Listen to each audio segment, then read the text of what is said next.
نورستان د افغانستان یو له هغه ولایتونو څخه دی چې بې شمېره تاریخي سیمې او بېلابېل دودونه لري. دغه ولایت د هیواد په کچه په عنعناتو، کلتور او میلمه پالنه کې نوم لري. د جغرافیوي موقعیت له مخې نورستان یوه غرنۍ سیمه ده. دغه ولایت 8 ولسوالۍ لري یا ملي پارک دی. ولې د هیواد په دومره ولایتونو کې نورستان ملي پارک شو؟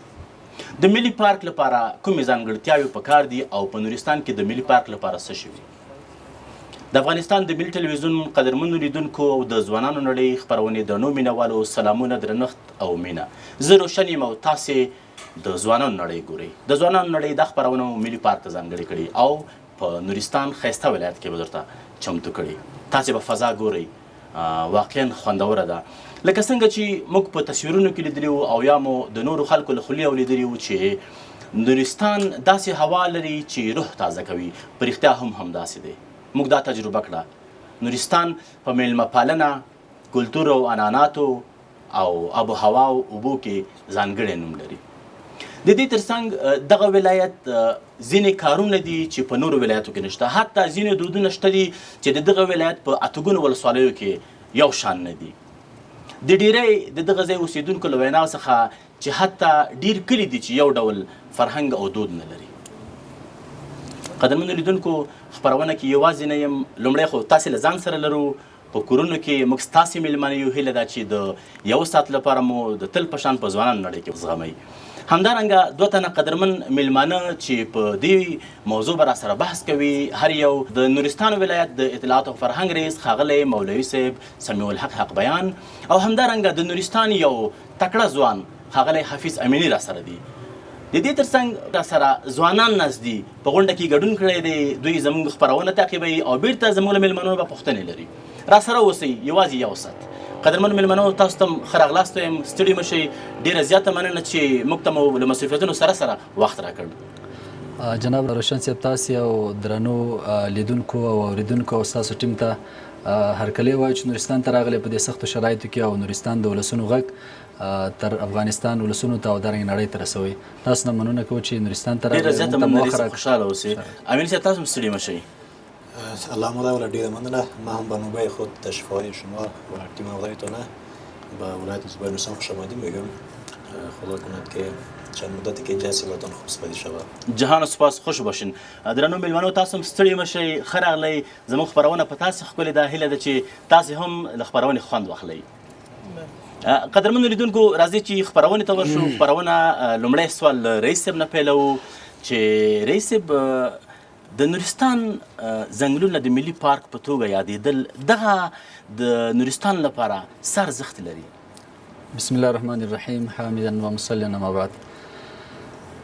دا چې تاسو د نورستان د ملي پارک موضوع راواغسته، تیر کې چې د کله نورستان ملي پارک اعلانېده، موږ تقریبا چې ورته ډېر خوښ او خوشحاله شو په دې چې د نورستان پاتې ولسونو ته د ملي پارک په نوم باندې چې کوم بودیجه ځانګړې کړي دغه مرکز لخوا یا هم نور سهولیات رامنځته کړي، په دې به د نورستان ولسونه د هوسا ساه واخلي، د هوسا ژوند زمینه به ورته جوړه شي.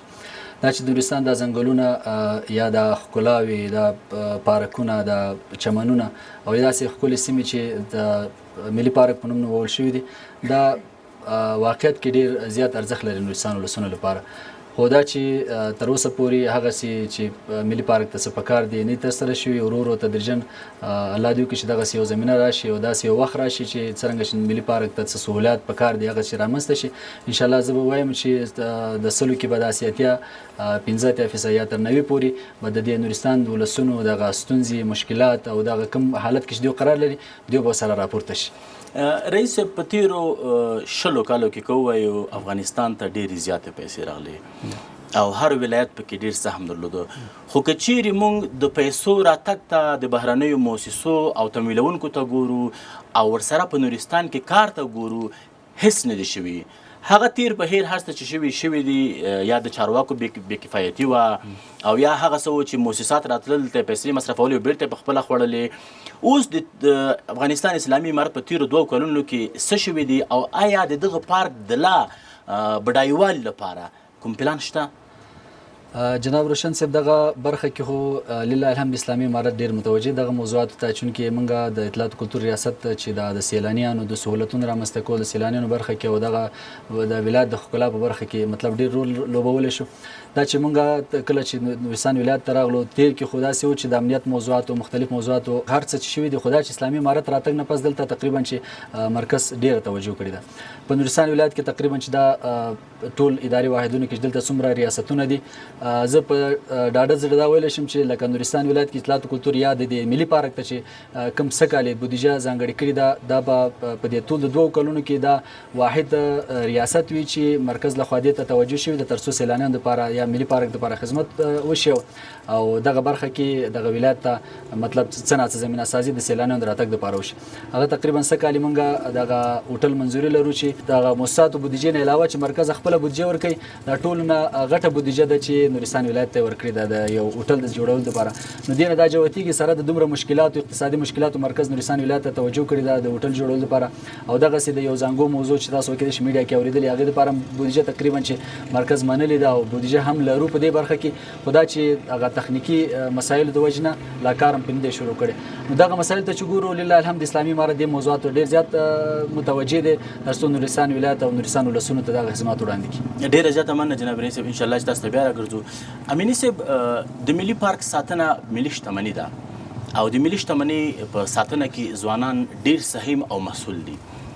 د یو ځوان په توګه راته ووایي تر اوسه پورې په نورستان کې ځوانانو د ملي پارک د ساتنې لپاره، د ملي پارک د لا ښه والي لپاره، حکومت ته د ښو نظریې ورکولو لپاره ځوانانو څه کړي؟ بسم الله الرحمن الرحیم، نحمد ونصلي علی رسوله الکریم، اما بعد. روشن صاحب محترم، تاسو ته بهتره معلومه چې د نورستان ولایت یوازینی هغه ولایتونه ده چې الحمدلله دې کې هغه چې د پارک ملي کم سرمایه چې دی اوسه پورې هیڅ نو داسې قاچاق شوی نه دی یا له منځه تللی دی. دا ټول دستاوردونه دا یوازې د نورستان خلکو د نورستان ځوانانو په برکت دی. تاسو بهتره معلومه چې مختلف بخشونو کې چې موږ تاریخ په اوږدو ته لاړ سو، داسې نه و چې یوازې نورستان دومره ځنګلاتو برخمن و. نورستان اوس فعلا د افغانستان د 3 نه 1 برخه جنګلاتو مالک دی. او دا خوشبختي هم دا دی چې همداسې د نورستان خلک، د نورستان ځوانان د ټول حکومتونو دغه چې تاسو چې تېر شوي د تاریخ مطالعه وکړئ، داسې کوم کار د حکومتونو لخوا نه ده سوی. دا چې تاسو څه چې وینئ د اصلو خوا چې د جنګلات وینئ، نه یوازې د پارون تاسو چې هر سیمې ته چې لاړ شئ، نورستان د سیمې مختلف داسې خلاګانې مختلف ځنګلات لري. دا یو څنډه یو برخه ده. او دا ساتنه چې د ځنګلاتو سوی دی، دې کې د حکومتونو څه ونډه نه وده. دا همدا ځوانانو ساتلی دی، همدا خلکو ساتلی دی. او دلته خو تاسو بهتر معلوم چې موږ نورستان خلکو منځ کې پخوا نه داسې شورای نظام دی، هر کلی خپله ځان ته یو شورا لري، بیا ځوانانو ټولنه بیل دی. او کله چې چېرته چې یو پیښه کېږي، یو واقع کېږي، او دې ته اړتیا نشته چې داسې لاس و حکومت ته څوک چغې وکړي یا چا نه مرسته غواړي. الحمدلله همدا ځوانان دی چې د هر کلي نه سلهاو ځوانان داسې رضاکارانه شکل په توګه حتی د یو کلي نه بل کلي ته او زی د جنگل ساتنې لپاره یې دغه کړی دی. او په ضمن کې د نورستان خلکو دا ژوند مالداري ژوند دی، او اکثریت داسې 89% خلکو ژوند چې دی هم د مالداري هم د دهقاني سره ده. او حتی تاسې که دلته همدا چې تاسې دلته ناستې د مخامخ کوم څنګه چې تاسې ګورئ، موږ یو رواجونه لرو. هغه بوټي چې یو بخشونو کې چې د نوي نوي بوټي چې جنګل کې دغه کېږي، 15 کاله 10 کاله پورې هغه بخشونو کې داسې کاملا د مالچراني کلن هلته ساحې ممنوعي، هلته د مال نه دغه کېږي. او دا خلک او دا ځوانان چې هغه ساحې کنټرولوي، همدې ځوانانو همدې خلکو برکت دی چې دا ځنګلونه ساتل شوی دی. او الحمدلله فکر نه کوم چې نورستان داسې یو ځای به یو څنډه به چې هلته قاچاق شوی یا داسې بهرنۍ ولایتونو ته یا نور ځایونو ته انتقال شوی. موږ یوازې ځنګلاتو نه هغه چې وچې ونې دي، هغو نه خپل کورونه، خپل هغه مشکلاتو حل په خاطر استفاده کوو. نو الحمدلله هغه ځنګلات دي چې خدای موږ ته راکړي دي، او اوسه پورې داسې کوم منفي اثرات یې په دې کې نه راغلي. همدا ځوانانو، همدا قومونو د نورستانیانو برکت دی. د سیل ځایونو ته یا هغه ځایونه چې د ملي پارک په نوم نومول شوي. د دې نه علاوه نورستان هغه ولایت دی چې واقعا یوه ښکلا لري، ځانګړې طبیعي ښکلا لري، او هر هغه ښکلا چې طبیعي اوسېږي هغه زړونو ته لارې کوي. نو کله چې زړونو ته لارې وکړي، که څومره یو څوک لرې اوسېږي د هغه زړه کېږي چې هغه ځای ته ورشي. آیا دلته د سیلانیانو په شمېر کې د دغه ملي پارک په نومولو سره زیاتوالی راغلی که نه؟ که چیرې سیلانیان دلته راځي، هغه اصول چې د یو سیلاني سره اوسېږي، یعنی د ښار په نظافت کې، په هغه ځای کې چې دوی ژوند کوي پاتې کېږي، د هغه ځای د نظافت او دغه اصول مراعتوي که نه؟ کله چې د ملي پارک چې موږ وایو، دا ځینې نورستانیانو ته یو بل مفکوره ورکوي، او دا چې بهر نورستانیان راځي هغوی یو بل فکر راځي. د نورستان نه بعد سیلان چې راځي، دوی داسې فکر کوي چې کله چې د حکومت دا چې ملي پارک ونومول سو، یعنی دا معنا ورکوي چې بس دا ځایونه زموږ شو، د هر وګړي د افغانستان دې کې حق لري، بس لاړ سو دا پایمال کو، یا څنګه چې موږ ګرځو دا ګرځو. اصلا داسې نه ده. ملي پارک خپله یو تعریف او تفسیر لري. پارک ملي څه ته ویل کېږي؟ پارک ملي هغه ځایونو ته ویل کېږي چې هلته جنګلات وي، آبشارونه وي، حیات وحشي، هغه طبیعي مناظر دي چې نور څوک یې ونه لري، او دا مجموعاً دوی ته یو پارک ملي ویل کېږي. یو تر لس برابره ډېر شوی دی. دا لومړی خو دا امنیت برکت دی چې د افغانستان ګوټ خلک دلته راځي او هېڅ نوع ستونزه نشته، او دوم دا دی چې خپله د نورستانیان داسې میلمه پالنه خلک دی، او دیو کله چې دا خلک راځي، تاسې به هیڅ داسې نورستاني به پیدا نه کړي چې اوسه پورې داسې یو چاته مزاحمت ایجاد کړی چې حالانکه داسې هم نه ده. روشن صاحب، دا تاسې چې د طبیعي مناظر چې ګورې، دا سرسبز ځایونه چې ګورې، دا جنګلات چې ګورې، ځینې جنګلات به یې چې هغسې باران د برکت د واورو د برکت نه هغه به روش کېږي. اکثریت ځایونه نورستانیان خپله داسې اوبه ورکوي، زحمت وباسي. دا د یو کال زحمت دی چې هغه کې بدبختانه سیلانیان کله چې راځي دا نزاکتونه نه مراعتوي. هغو اشتباه هم نه ده، د هغو ګناه هم دی، ځکه چې دا ذهنیت سازي نه ده سوې، او هغسې چې باید سیلبینانو ته برنامه ریزي شوې او د حکومت لخوا، او څنګه خلکو ته دغه ویل شوې، دا اوسه پورې نه ده. سیلبینان داسې فکر کوي چې بس کله چې نورستان محیطه چې داخل سي، کوم ځای کې چې موږ شپې وکړو یا ورځې وکړو، بس دا زموږ دغه دی، خپل ځای ګڼي، یعنې پارک ملي چې ټول افغانستان خلک هغه کې حق لري. او داسې نه ده، دا د خلکو ملکیتونه دي، د خلکو ځای دی، او طبعا دا ځایونه چې دی یو څه د خلکو او د سیلانیانو منځ کې یو څه وړوکي مسایل پېښ شوي دي، داسې نه چې څوک خفه سوی وي. دې په باب کې د اوسه پورې داسې برنامې اوسه پورې نه دي مخته تللي چې دلته سیلانیانو ته وویل سي چې تاسې کوم اصولو په اساس باید نورستان ته راسئ، او د خلکو ته هم ځوانانو ته هم باید دا وویل سي چې تاسې څنګه یې پذیرایي وکړئ. ګورئ، مختلف هېوادونو تاسې د ملي پارک برنامې چې تاسې دغه وکړئ، هر یو ځانګړي دغه لري. دې کې ټول نه لوی عواید درآمد چې د دولتونو یو دا د محلي خلکو وي. دلته بدبختي دا ده چې اوسه پورې داسې یو برنامه نه ده ترتیب سوې چې دولت هم یو څه عواید لاسي او د خلکو ته هم عواید لاسي. اوسه پورې داسې څه برنامې دي چې الحمدلله اوس اطلاعات فرهنګ په لاره اچول شوي د هوټلونو جوړول چې څه کښتیان یې راوړي دي، همدونه دولت یو څه عواید به لاسه راوړي، او داسې کوم برنامه نه دی جوړ شوی چې اوسه پورې چې د خلکو ته هم عواید لاسي، چې فعلا یوازې خلک ته یوازې هغه منفي اثرات یې پاتې دي. ډېره زیاته مننه امیني صاحب، انشاءالله چې بیا راګرځو ورته. قدرمنو لیدونکو، تاسې واورېدل چې مونږ ځینې وخت یو څه له تعریف نه ناسم تعبیر کوو. ملي پارک څه ته وایي؟ مونږ وایو چې ملي پارک هغه څه ته وایي چې راځئ لاړ شو، پکې ننوځو، ماشومان هم پکې پرېږدو چې لوبې پکې وکړي، مونږ هم یا ونې ماتوو یا که چیرې یو څه وخورو هر چېرته یې غورځوو.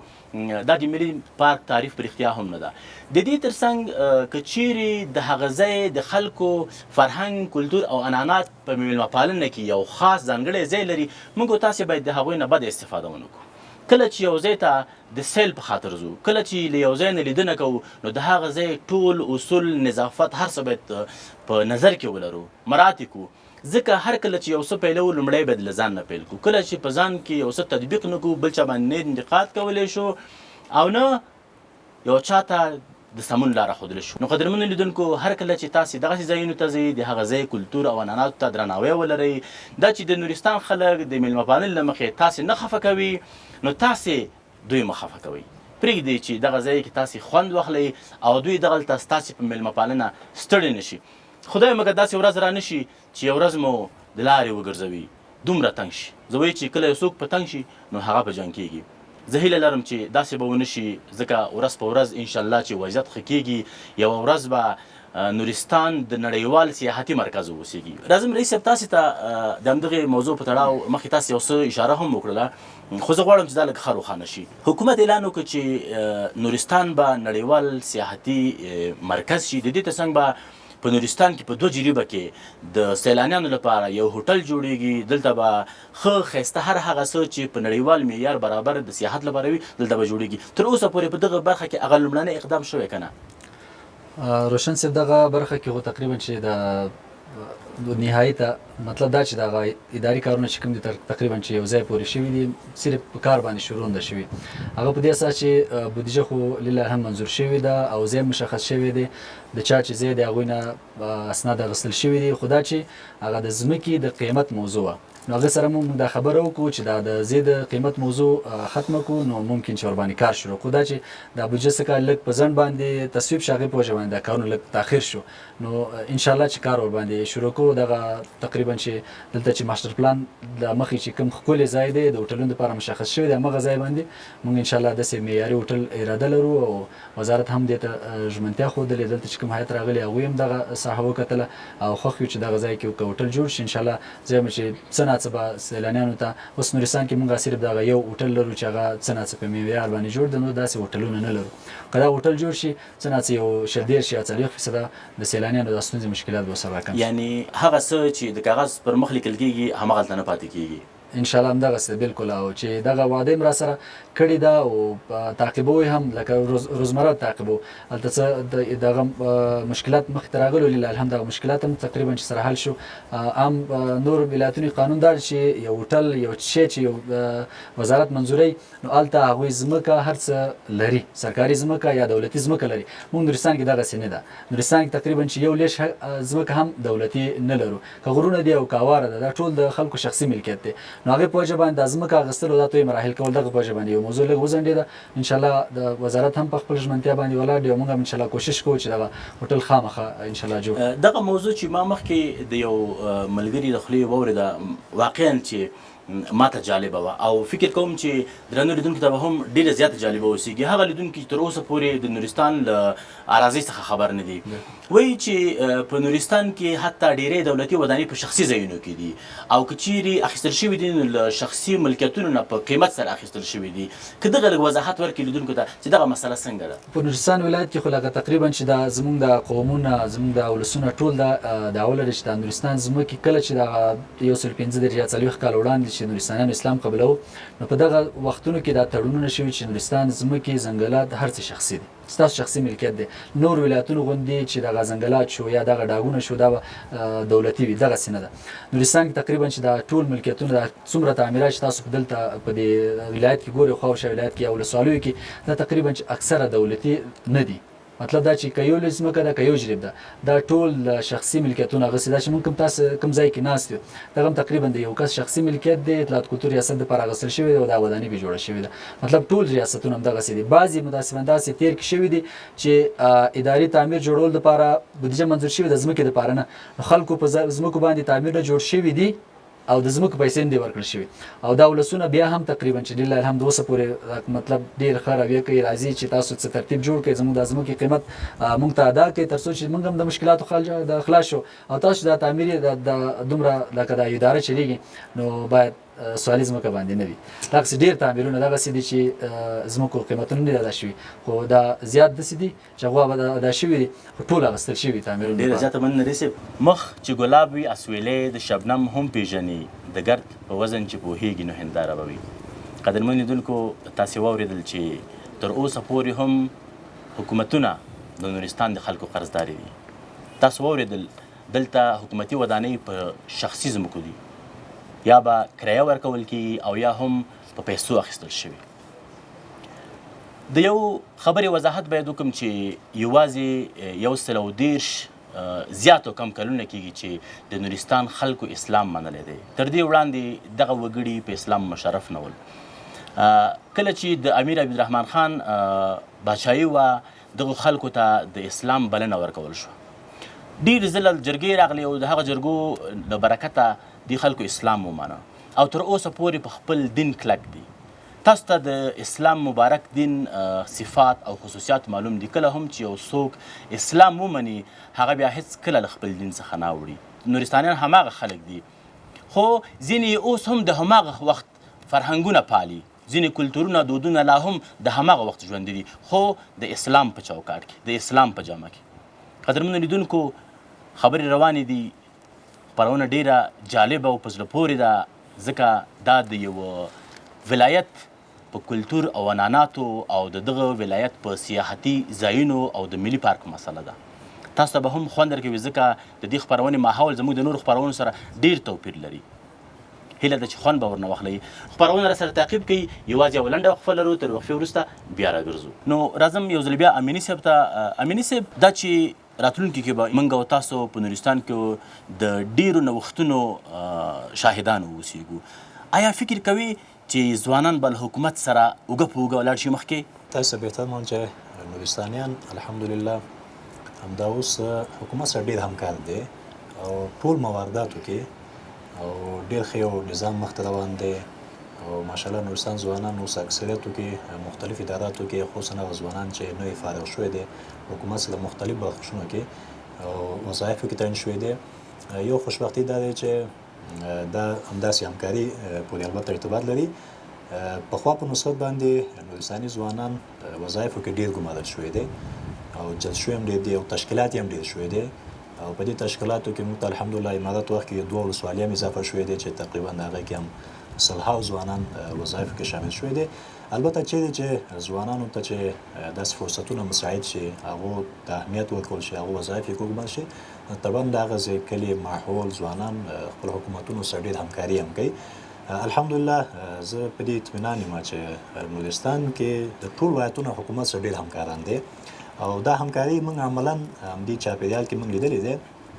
مثال که چاپېریال ساتنې ریاست، زراعت ریاست، چیرې چې کوم ځای کې چې جنګلات اور لګېږي، د هغو کارمندان مخکې رسېدلي چې د یو د رئیس ټلیفون سره د کلي سلهاو ځوانان هماغلته خیږي او هغه واقع چې کوم دی هغې منفي کولو لپاره.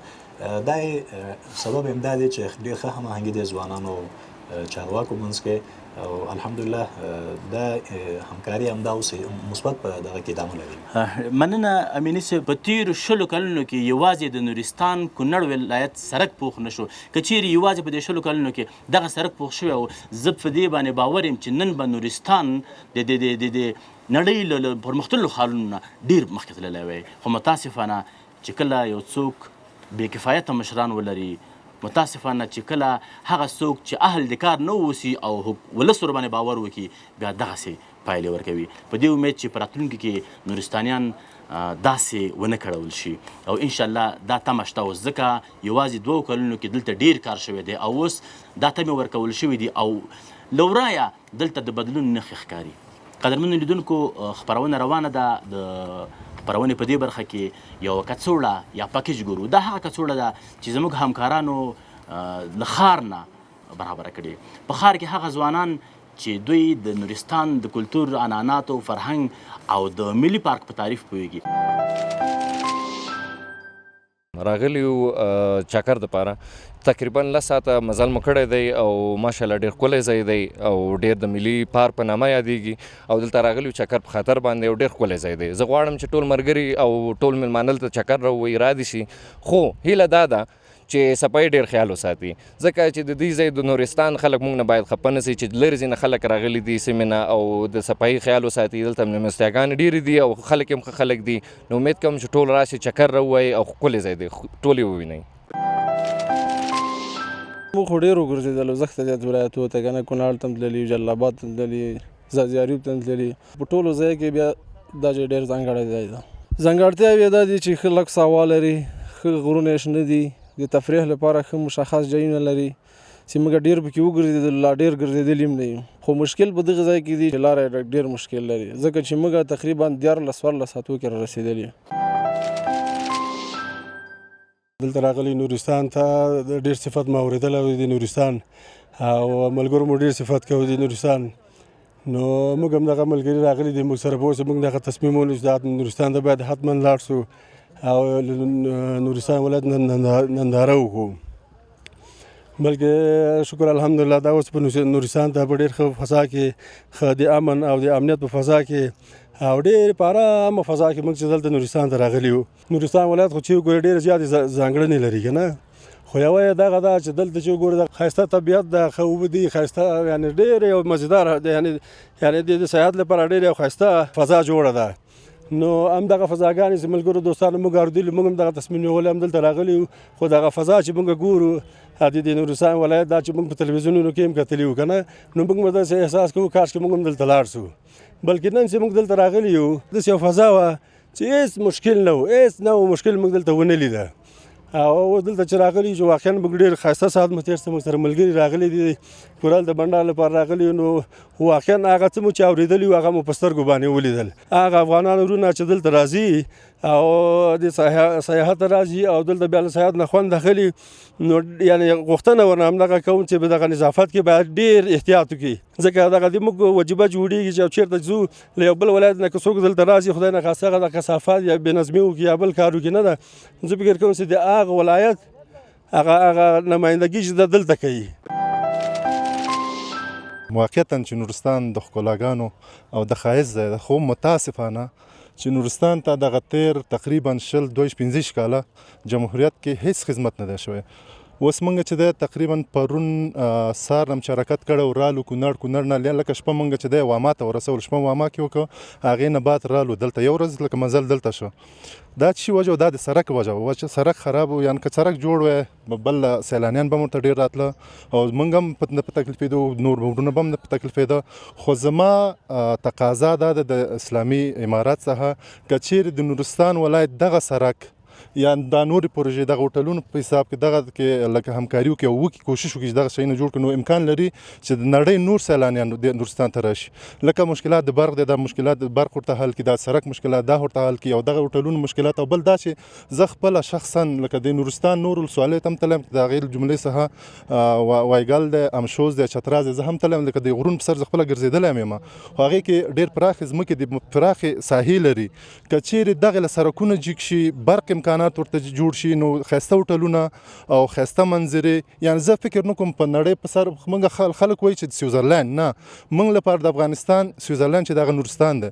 زموږ افغانستان ښکلی ملک دی، ښایسته ملک دی، هر یو خپل ځانګړی ښایست لري، ځانګړتیاوې لري، خو موږ ته نورستان بیا خاص ځانګړتیا لري په چی باندې، په دغه فضا باندې، پاکه هوا، په د نختر باندې پوښل شوي غرونه او په د خلکو په د ښه اخلاقو باندې.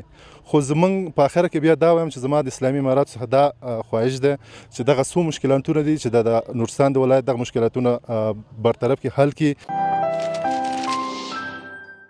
ټول نه اول کې ستونزه چې هغه د لاره ده، د لارې مسایل دي چې ډېر لارې خراب دي، واړه موټر نشي راتلی او غټې موټرو امکانات نشته، دویم هوټلونو د برق نشتون او داسې نور مطلب انتظامات چې هغه دلته شتون نه لري. نو ملي پارک کې خو باید دغه وسایل باید ووسي که نه. نو موږ د دولت نه غوښتنه دا ده چې دلته خلکو ته د ستونزو د حل د لاره را پیدا کړي او بل دا دی چې خلکو ته اسانتیاوې برابرې کړي، ځکه چې ملي پارک یو ځای ټاکل نو هغه کې بیا امکانات برابرول دا د دولت وجیبه ده. نورستان چې د ملي پارک په نوم یادېږي او دلته ځینې مشکلات وو چې لکه د لارې سړک مشکل و چې ډېر زیات خراب و. حکومت څخه موږ دا غوښتنه چې سړک پوخ کړي او سیلانیانو ته سهولتونه برابر کړي. او دا غونډۍ چې تاسو ګوره دا غرونه دې کې موږ خبر شو چې پاس غونډو په سر باندې میدانونه دي، ښایسته ښایسته منظرې دي. نو موږ حکومت څخه دا غواړو چې دلته سهولتونه ډېر برابر کړي چې تر څو سیلانیان دوه چنده شي او حکومت په عوایدو کې زیاتوالی راشي. قدرمنو لیدونکو، د ځوانان نړۍ ته یو ځل بیا هم ستړي مه شئ. تاسې ویډیویي پکیج یا کڅوړه ولیده، د ځوانانو نظریات مې ولیدل، هیله ده چې په دې مو هم زړه یو څه تسکین شوی وي. راځئ چې اوس نوبت زموږ ګډونوالو ته ورکړو، دوی هم له ځان سره په دغه هکله ډېر فکرونه، اندونه او پوښتنې لري. دا چې ځوانان څه فکرونه لري دوی ته ورکوو. بسم الله الرحمن الرحیم. نوم مې سلیم دی، یو تن د دې مرکز د پشتي کلي اوسیدونکی. زما پوښتنه له جناب رئیس صاحب څخه دي چې پوښتنه مې دا ده ستاسو رئیس صاحب ستاسو په راتګ سره دلته څومره فعالیتونه مو کړي دي او څومره فعالیتونه لا پلان کې لرئ او تر دې دمه سیلانیانو ته د مخکې په نسبت څومره اسانتیاوې تاسو برابر کړي دي او لګیا یاست هم د بر فعالیتونه او کار کوئ. عبدالکبیر نورستاني یم، یو تن د پارون باشنده. ما دوه پوښتنې دي، یو رئیس صاحب نه دی یو امین صاحب نه دی. لومړی رئیس صاحب نه پوښتنه لرم چې دغه د زنګو جوړولو کوم خبره چې مخکې دلته سروې شوي وو د هغې برخې کې څومره پرمختګ شوي دي. دویمه پوښتنه امین صاحب نه لرم چې ملي پارک کې د دولت مسؤلیت څه دی او د خلکو مسؤلیت څه دی، دې په اړه کلک رڼا واچوي. زما نوم نورالهدی فاکور د کامدش ولسوالۍ د سمارباغ کلي اوسیدونکی. زما خصوصا رئیس صاحب څخه دا پوښتنه دی، دا ملي پارک شوی دا د څو کیلومتر مربع دی، د کوم ځای نه عبارت دی؟ نورستان خو درې درې دي، غټ غټې درې دي، ډېر ځنګلونه لري. دغه وضعیت صحیح انعکاس ورنه کړه او دلته مرکز وضعیت خو الحمدلله اول نه خلکو ساتلی ښه دی. دا نور ولسوالیګانو کې 80% ځنګلونه له مستلی، اوس هم هغو ډېر بد حالت کې دي، ځنګلونه بد حالت کې دي. اوس هم خلکو غټې غټې ماشین په ځنګلونو کې ایښې دي، کار کوي، ځنګلونه قطع کوي او صرف دا مرکز دی چې ډېر خوشحال دا د خلکو ساتلی دی. د دولت د دې د کوم ځای نه عبارت دی؟ بسم الله الرحمن الرحیم. زه یو قرس یم د لاما ولایت څخه. زما د رئیس صاحب څخه دا پوښتنه ده که چیرې د نورستان د ولسوالۍ سړکونه له فارون سره وصل شي، فکر نه کوي چې اغیزه به په ملي پارک مثبته وي؟ جناب رئیس صاحب پوښتنه تاسو ته راجع وه. بسم الله الرحمن الرحیم. لومړی سلیم شاهین صاحب چې کوم پوښتنه وکړه چې فعالیتونه مو څه کړي دي او آینده کې څه پروګرامونه لري ځوانانو برخه کې مطلب. نو لله الحمد اسلامي امارت راتګ نه پس تر څو چې موږ ولایت ته راغلي یو هغې نه هم د ځوانانو ټولنو سره دغه ملګري ټول شاهد حال دي چې اولا ښه روابط لرو. ښه روابط په دې معنی چې نورو ولایتونو کې ځوانانو ټولنو فعالیتونه درېدلي دي، درول شوي، درېدلي دي، خو نورستاني ځوانان د امارت اصولو او دغه لوایحو ته پابند دي. هغه په اساس باندې دلته د ټولنو فعالیتونه همغسې کما فی سابق جاري دي، ځکه چې یو څوک د اصولو لحاظ ساتي، امارت لوایحو ته پابندي کوي، نو هغه باید همدغسې واوسي. خو بیا هم مرکز سره په جریان کې د ځوانانو د ټولنو دپاره هغه وي چې تر څو چې موږ نوې ټولنې ایجادوو، دغه یو طرزالعمل جوړ شوی دی. البته امیرالمؤمنین صاحب چې کله تصویب کړي هغې نه پس به بیا موږ خپله ټولنو ته مطلب چې فراخوالی ورکړو. هر ولسوالۍ کې به مختلف ټولنې جوړو، مرکز به هم جوړو. اوله خبر دا ده چې د ځوانانو ټولنو سره چې ښه روابط لرو، همدلته هم نور ولایتونو کې محصلینو سره ملګري شاهد حال دي چې موږ د نور ولایتونو چې کوم زموږ محصلین ورونه دي که دلته مرکز سره راشي موږ هلته لاړ شو، هغو سره ناستې لرو، مختلف برخو کې هغوی سره مطلب چې همکاري مو هم کړې ده او انشاءالله آینده کې هم دې ته متحد. دلته چونکې ریاست کې دغه د اطلاعات فرهنګ د یو مطلب دا چې د کاري دغه نه دی چې دلته یو ښوونیز کورسونه چې د ټول ولایتونو لینک دغه لري، سنټر لري. موږ دلته دغسې یو کم سنټر نه درلوده، کمپیوټر لیب هم نه و. خو دا چې موږ دلته چې راغلو دغه مختلف سیمینارونه هم دلته دایر کړل، هغې نه پس مو دلته کورسونه په لار واچول. تېر کې مو هم څه فارغان درلوده یوه دوره، دا چې اوس دلته بیا هم شروع ده. تقریبا چې 4-5 مختلف برخو کې موږ دلته کورسونه اعلان کړي. تقریبا چې 300 څه د پاسه 300 کسان شاګردان لرو، 8 شاګرد استادان دي. دغه استادان هم د الله لپاره ویډیا دلته کورسونه تدریسوي او شاګردان هم ډېر په مینه راځي. دلته چې موږ کمپیوټر لیب نه درلوده، کوشش مو وکړو چې دلته خواوشا 10 یا نور کمپیوټرونه هم دلته راوړل، کمپیوټر لیب هم جوړ کړو او دلته د ځوانانو دپاره همدغه پروګرامونه هم په لار واچول. نور هم خپل حتی الامکان کوشش کوو چې ځوانان چې بې برخې پاتې نه شي. دلته هر کله چې یو داسې برنامه راغلې ده د مؤسساتو یا بل طریق نه چې هغه موږ ته راجع کېږي، موږ یو دایرولی شو، نو په هغې کې م ځوانانو ته تقریبا چې ټولو ولسوالیو ځوانانو ته ونډه ورکړې ده او هر کوشش مو دا کړی چې د یو ولسوالۍ ځوان هم چې دلته مرکز کې حضور لري چې د هغې پروګرامونه بې برخې نه شي، خو ترتیبوار ژمنتیا مو ښودلې ده. آینده کې هم دې ته متعهد یو انشاءالله چې د ځوانانو برخه کې چې زموږ څومره هم وسه وي، هغه ټول حقوق چې د ځوانانو کوم دي هغو ته به متعهد واوسو او د هغوی هر مشکلات ته به رسېدنه وکړو انشاءالله. ډېره زیاته مننه جناب رئیس صاحب. یو بل ورور د کبیر نورستاني په نوم باندې هغه د زنګو مسله یاده کړې. کبیر ورور دا خبره یادونه وکړه چې زنګو جوړل څومره پرمختګ شوی دی. دا تقریبا چې د زنګو موضوع په افغانستان کې لومبې نورستان ولایت دا په دغه په طور تحدیث نعمت په دې وایم چې تقریبا چې اوله موضوع چې ما وزارت سره د زنګو شریک کړي دا په یو ولایت کې هم نه زنګو لرو نه دا ذهنیت چا سره و. دا ما چې دا خبره شریک نه تقریبا چې وزیر صاحب راته ویل چې دا زانګو به څنګه یو څنګه به جوړیږي او دا به څنګه ترتیبي خو باوجود د هغې نه هغوی ذهنیت دا خبره اول کې وانه غسته بیا مو ورته ویل چې شرکتونه یې جوړوي دې ته لیواله چې دا کار وکړي خو دا چې دولت ته به نورستان ولس ته به په دې کې څه مطلب د فایده څه وي ځکه چې نورستان کې جوړي باید نورستان ولسونه پکې سهیم وي او دولت ته هم څه فایده ورسي که شرکت یې جوړ کړي موږ ته به 1% راکړي نو بس دغه نه وي هغې نه پس مو هغه چې راسره جناب وزیر صاحب وعده وکړه بیا هم افغان تور شرکت چې د اطلاعات کلتور وزارت اړوند یو شرکت دی او بودیجه هم دې برخه کې لرو رئیس صاحب خپله دلته مو رادعوت کړ راغی نورستان ته دا ساحه یې ولیده او دغه تشویق مو کړ تر دې چې دلته زانګو واده یې راسره وکړه بیا د زانګو دپاره 2 ځله یو ځل تخنیکي ټیم راغی بل ځل اجتماعي سروې دپاره ټیمونه راغی د ملګري شاهدیال دی را ټلویزیون ملګري هم بعضې ناست دي نو دغه کې تقریبا چې دلته پسرلي واوره وه په دغه ټیم کې موږ هغه باندې مطلب فشار راوړ فشار په دې معنی چې بیا مطالبه کوله چې ټیم راشي موږ په ټیم باندې کار شروع کړو کله چې دغه سروې دلته ترسره کړه هغې نه پس دلته افغانستان کې موږ دغسې انجینران نه درلودل چې دغه ډیزاین کړي او بارودي کړي او بیا موږ یو شرکت ته ورکړو د جوړولو دپاره په دې اساس نو خارجي شرکتونو سره تقریبا چې لګیا دي د یو ملک شرکت سره لګیا او تقریبا 6 میاشتې کله دا پروسه اوږده شوه بیا وروسته هغوی د رسمیاتو موضوع مخې ته راکېښوده بیرته هغوی په شا شو اوس د یو بل ملک سره تقریبا چې لګیا دي یو شرکت سره لګیا دي انشاءالله امید لرو چې دغه پروسه تکمیل شي الحمدلله بودیجه هم لرو دا څه وړه بودیجه باندې دا کار کېږي هم تقریبا چې ډېر زیات بودیجه هم راکاږي ځکه چې د انجینرانو په وینا باندې چې ورځ 2 مستقیما هلیکاپټر به په دې ځای کار کوي چې دا کیبل انتقال کړي د یو غره نه بل غره ته او بل دا زانګو د نړۍ په سطح باندې تقریبا چې بلا مبالغه کوه ټول نه لویه زانګو ده ځکه چې 2000 متره زانګو ده 2000 متره تقریبا چې څه کم 2000 متره نو دا په نړۍ کې لویه زانګو ده نو مصارف هم دغسې لوی دي په لوی معیار باندې جوړول دپاره دې دپاره باید زمینه جوړه شي بودیجه لرو خو دا چې دغسې یو تخنیکي خلک موږ نه لرو ځکه افغانستان انجینران که هغه هر څومره تکړه هم شي یو شی چې دلته زانګو کې لګي دلته افغانستان کې نه میلاویږي د هغې ریټ او د هغې اندازه کول ګران کار دی نو په دې وجه باندې دا موضوع تاخیر شوي انشاءالله جریان کې چې دا موضوع ترسره شي انشاءالله ډېره زیاته مننه یو پوښتنه امیني صاحب ته راجع وله وویله چې د ملي پارک په ساتنه کې ځوانان مخکې کار کړی تاسو وویل چې ځوانان ډېر قرباني ورکړې ده او بیا به هم دغې برخې ته ژمنه واوسېږي خو آیا د پخوا په شان به له ځوانانو سره ځینې سلیقوي برخوردونه کېږي که نه اوس به ځوانانو ته یوه جدي یا ځانګړې پاملرنه وشي اول راځم د کبیر نورستاني پوښتنې چې دا چې د خلکو مسؤلیت څه دی او دولت مسؤلیت څه دی د ملي پارک په قبال کې ګوره دولت مسؤلیتونه خو ډېرې دی دا چې اوس څه چې امکانات دولت باید په لاره واچي زموږ څو غوښتنې دی یو دا چې کله چې دا ملي پارک نومول شوی دی دې لپاره مختلف هغه ادارات چې د ملي پارک په ساتنه کې مهم رول لري هغو ته یې ځانګړې بودیجه او ځانګړي تشکیلات ورکول شي تاسو ته ویتم چې بامیانو کې حتی کونړ چې حتی ملي پارک په نوم باندې اوس به مسما شوی دی یو څنډه یو بخش چې د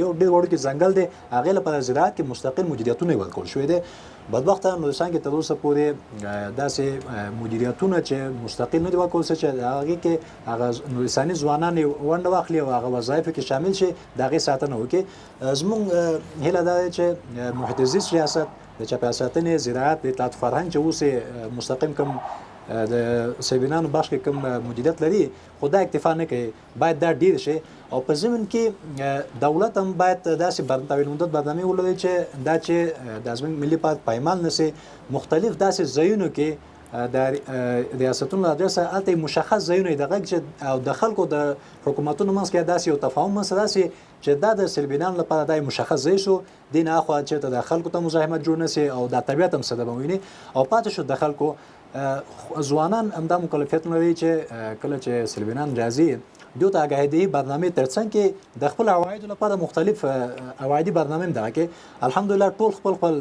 ملکیتونه لري فریمان ملکیتونه لري کولی شي چې یو څنګه یو څوک کیبینه جوړ کې کوټل لوی پکې چې کوټل نشي جوړولې وړو کیبینه جوړ کړي خدمات ده کې اگر نورستاني کم عناد فرهنګ چې د خوراکونه چې د مختلف ځایونو کې دا کې څه کا سیبینان تاسو معلومه چې شاخوا د ریاست اطلاعات فرهنګ دغه په وینا باندې شاخوا 50 سیبینان راغلیو اما سلبینان پیسو سره راته خو د دې ځوانانو خلکو کې دا ظرفیت نه و چې څنګه هغونه استفاده وکړي او څه ځوانانو الحمدلله څه کال مختلف ځایونو کې برنامه برگزار کړي او څه عواید هم ترلاسه کړي او څه ځایونه محفوظ ساتل شوی بنان د ملي پارک ساتنه کې حکومت او د خلکو د اشراک اون ډیر مهم دی. باید مختلف بخشونه کار وشي د دوان لخوا. حکومتونه یو خاص بودجه نورستان خلکو ته ادارات ته ورکړي چې ادارات بیرته خلکو باندې مصرف کړي. هماغه وایي چې دا ټول کې بیرته دولت هم لاسي او داخل کې د هلي ځلو کې چې خپل ځایونو کې مختلف ځایونو کې شوراګانې ځوانان وړي ګوړي هوټلونه جوړ کړي. هماغه امکاناتونه زه مطمئن یم چې ډېر عواید به تاسو لاس وکړي او د خلکو د دولتونو بغیر د ملي پارک په بدبختانه د دې ښکلا به ودرس په لمنځه ځي او دوانه دې ساتلو کې باید ونډه ولري. ډیره زیاته مننه امیني صاحب. رئیس صاحب یو ورور پوښتنه وکړله چې د ملي پارک محدوده به څومره اوسېږي او د دې ترڅنګ په ولسوالیو کې تقریبا 80% ځنګلونه د خلکو لخوا نه له منځه وړل شوي، یعنې وایي هماغلته ځنګلونو ته ورته ماشینونه راوړل شوي دي، ځنګلونه وهل کېږي او وړل کېږي. د دې مخه څنګه ونیسو؟ یو خو دغه ورور ډېر ښه د سوال ته اشاره وکړه چې دا تېر کې تقریبا چې په میډیا کې یو خبر خپور شوی چې نورستان کې ځنګلونه وهل کېږي او قاچاق کېږي. خو بیا موږ عملي میدان کې ټول افغان ولس ته او خصوصا نورستانیانو ته معلوم ده چې اسلامي امارت راتګ نه پس داسې کوم کړنه نه ده ترسره شوې چې ځنګلونه وهل شوي قاچاق شوي. قاچاق خو بالکل نه ده شوی. البته ځنګل وهلو د غرور خبره یادواري وکړه، دا ډېر ښه ټکي ته اشاره وکړه. دلته اسلامي امارت د راتګ نه وروسته یو شنه قطعه چې نورستان ته مستقل تشکیل ورکړل شو دې برخه کې هغه معاش اخلي. په دې برخه کې قومندان معلوم دي، ټولې معلوم دي، افراد معلوم دي، نو هغوی ته دا ذمهواري ورسپارل شوې د امارت لخوا. تېر کې دا شنه قطعه نه وه، نو اوس چې امارت ورکړي دی باید د هغوی د دې کار نه مخنیوي وکړي او خلکو ته د اګاهي ورکړي. دلته خو تقریبا چې نورستان مرکز کې خو شباز ساحو کې داسې ده چې هغه هلته چې کوم څوک د ځنګل د یو بوټي کټ کولو لپاره ضرورت لري کور جوړوي، نو هغه بیا څو مراحل نه تېرېږي. ولایت مقام او داسې د زراعت ریاست شو، محیط زیست شو یا نور ارګانونه، هغې نه پس خلک لېږي زیال ته یو ونه په ځنګل کې پوهېږي چې دې نه وروسته د استفادې وړ نه ده، وچه شوې ده، نو ځنګل خلا پې نور نه ساتل کېږي، نو هغه چلوپا کې همغه ونه اجازت لري چې کټ کړي او نور داسې ځنګلونو ته. او بعض ساحو کې شته د دې ورور خبره صحیح ده، شخصي استفاده کېږي، مطلب چې په دې معنی چې خلک په خپل سر ځي هلته ونې کټ کوي، نو هغې دپاره اسلامي امارت چوکاټ جوړ کړی دی. بیا د هغه خلکو مسؤلیت جوړېږي چې دې کار ته متوجه شي او اګاهي برنامه وي، نو موږ باید دې کوشش کوو او که اګاهي نه علاوه داسې خبرې وي چې یو سړی بیا هم دا تکراري، هغې دپاره مستقل یو ارګان دی باید هغې د دې نه مخنیوي وکړي. انشاءالله هغوی به دا کار ته متوجه شوي. لکه تاسو شاهد حال څه کال تقریبا چې دلته خلکو ته عام لرګي هم نه پرېښود تر څو چې یو چوکاټ یې جوړ کړو، هغې نه پس ورو ورو به دا ولسوالۍ ته وغځېږي. انشاءالله دا کار به سل په سلو کې عملي شي. په همدې هیله ضیاءالحق حق پرست ورور پوښتنه کړې وه چې که چیرې د ولسوالیو سړکونه له مرکز پارون سره وصل شي، فکر نه کوي چې دا به ملي پارک لا بډای کړي؟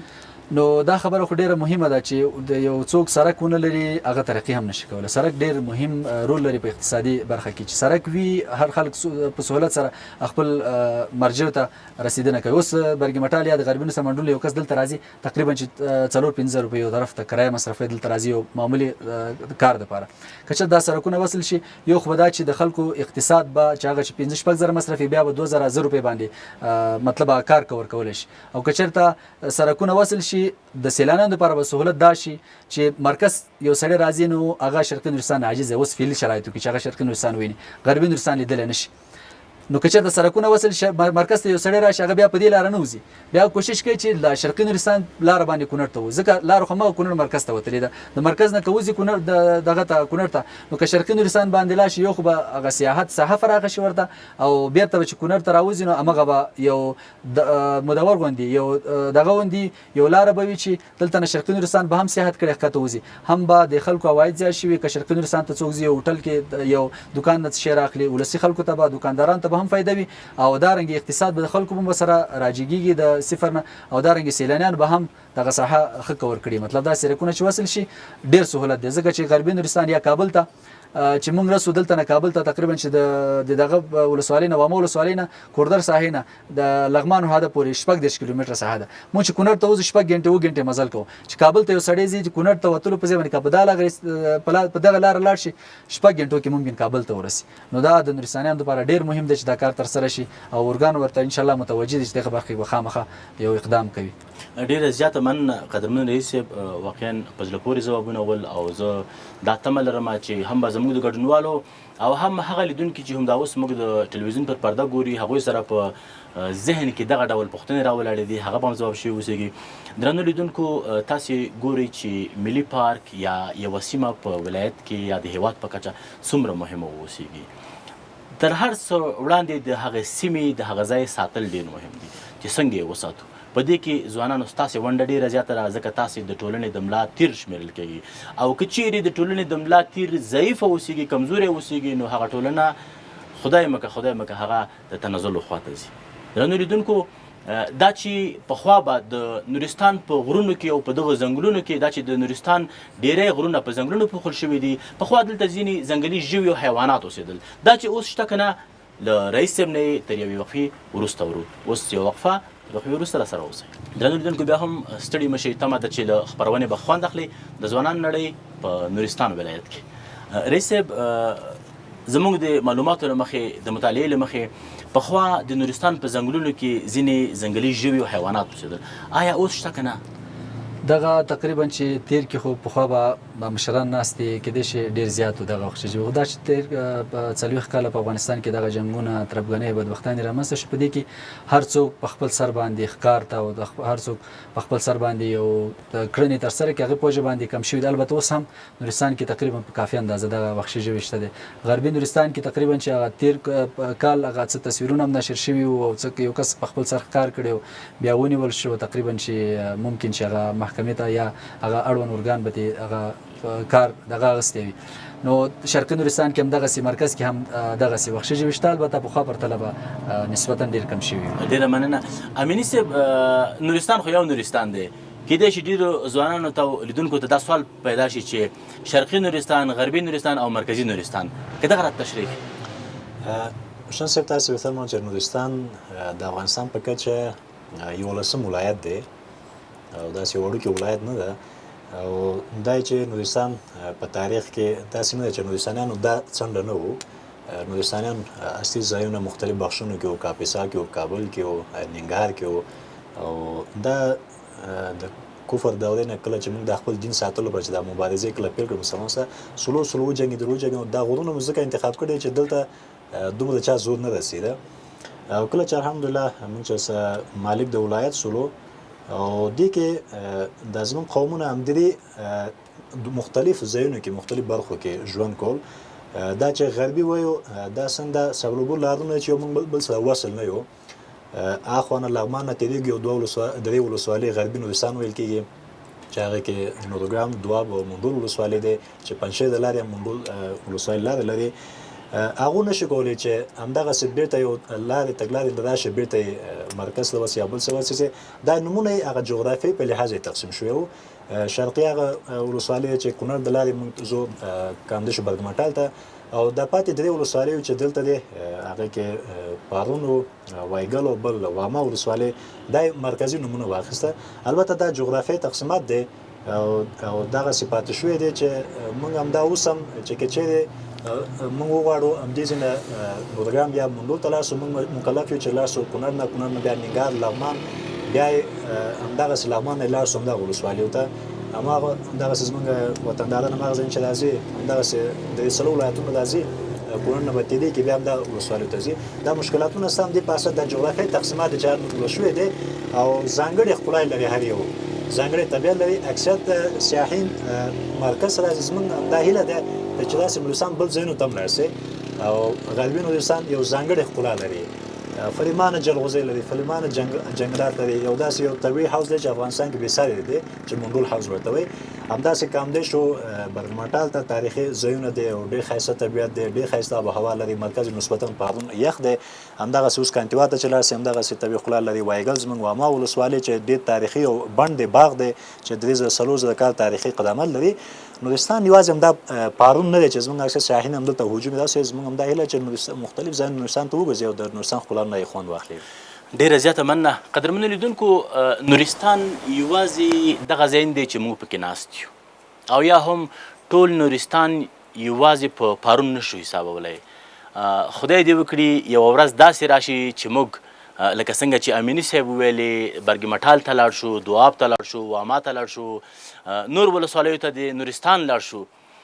د نورستان داسې ولسوالۍ هم شته دي چې له نورو 2 ولایاتو سره لار لري خو متاسفانه چې خپل مرکز پارون ته لار نه لري. په دې هیله یو چې یوه ورځ به انشاءالله چې پارون ته لار پیدا شي او بیا به موږ او تاسې ډېر په اسانۍ سره راځو او دلته به له چکرو نه سیلونو نه خوندونه اخلو. دا وه په نورستان ولایت کې چمتو شوې خپرونه چې تاسې ولیده، هیله ده چې خوند مو ورنه اخیستی اوسېږي. نو ځای لري چې د نورستان ولایت د اطلاعات او فرهنګ ریاست نه، ولایت مقام نه او هغه دوستانو نه چې موږ سره یې په دې خپرونه کې همکاري وکړله، د زړه له تله مننه وکړم. قدرمن رئیس صاحب، قدرمن امیني صاحب، له تاسې دواړو نه ډېره زیاته مننه چې له مصروفیتونو سره مو ملي ټلویزیون ته او بیا د ځوانانو نړۍ خپرونې ته وخت ورکړ.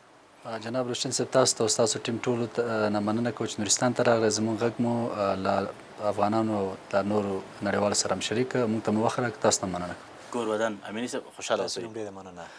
درنو دوستانو، زمونږ له دغو دوستانو ملګرو نه چې له موږ سره په دې خپرونه کې ناست دي، خپل نظریات او پوښتنې له موږ سره شریک کړي، هم د زړه له تله مننه. دا د نورستان او د ګاونډیو ولایتونو ځوانان دي.